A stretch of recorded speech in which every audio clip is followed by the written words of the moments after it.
মা বাবার খেদমত সন্তানের দায়িত্ব।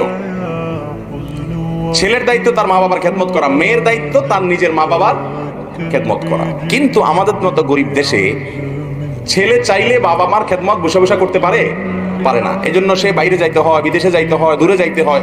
বাসায় থাকে তার ওয়াইফ, তার স্ত্রী যদি তার পক্ষ থেকে তার মা বাবার খেদমত না করে তাহলে কে করবে? এখন স্ত্রী যদি বলে না, আইনে নাই, আইনে নাই, আমি খেদমত করার কথা না, তোমার বাপ মা তুমি করবো, আমার তো বাপ মা না, আমি মুরব্বী হিসাবে সম্মান করবো, ঠিক আছে, চা কাপ বানাই দেবো, ঠিক আছে, কিন্তু আমি সব খেদমত করবো না, কারণ বাপ মা কার? তোমার। এই কথা যদি মহিলারা বলে আর পুরুষরাও যদি বলে ঠিক আছে, আইন অনুযায়ী, ইসলামের নির্দেশ অনুযায়ী আমার তো বিয়ে একটা বেশি করা যায় আছে, এটা বলার অধিকার পুরুষদের আছে না নাই? এই অধিকার পুরুষদের নাই।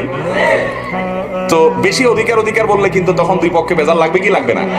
এই জন্য মেয়েদের উচিত হলো এই চিন্তা করা যে আমার স্বামীর দায়িত্ব তার বাপ মার খেদমত করা, কিন্তু বেচারা পারে না, আমার ভালোর জন্য সে বাইরে চলে গেছে, আমার সংসারের ভালোর জন্য সে বাইরে চলে গেছে, তাহলে সে যখন এত কষ্ট করতেছে তার দায়িত্বটা আমি তার পক্ষ থেকে তার মা বাবার খেদমত একটু করার চেষ্টা করি।